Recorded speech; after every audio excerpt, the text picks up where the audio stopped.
action program, but it doesn't apply just now in Batman. It doesn't apply just now in Gellibrand. Well, but that's the whole point about an affirmative action program, is that it has to be judged across the whole of the group of seats. So any one seat is not the only place where it's at play. And I feel absolutely confident that we'll see a woman in Julia Gillard's seat. So what about someone who's been working at the HSU, the Health Services Union, which is a toxic brand at the moment in trade union politics? Well, I think saying that they want to come in. I mean, they're just trying to rid the New South Wales Labor Party of all of these sorts of influences. And Kimberley Kitching from the HSU, from the internal battleground there, putting up her hand for a plum prize. And all the baggage she brings with her husband, the Vex News blogger Andrew Landau. Let's not avoid the elephant in the corner of the room.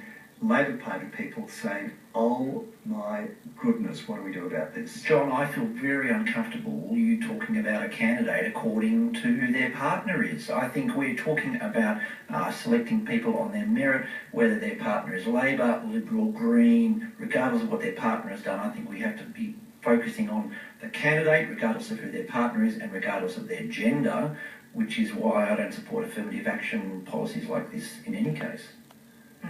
I think that there are a lot of strong women in the Labor Party. There will be a strong field in Julia Gillard's seat, and I think Kimberley Kitching is the front runner at the moment, and she's not the only woman in the Labor Party, and she's not representative of every woman in the Labor Party, but she is a strong candidate.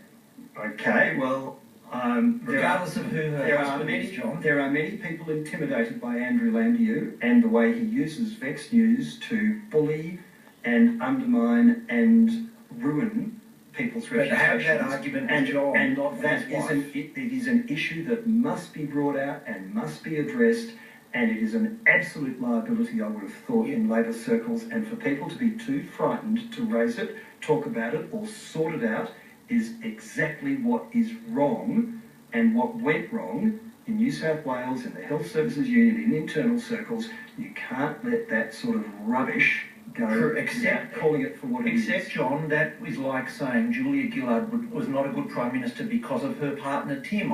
You cannot talk about people according to their partners.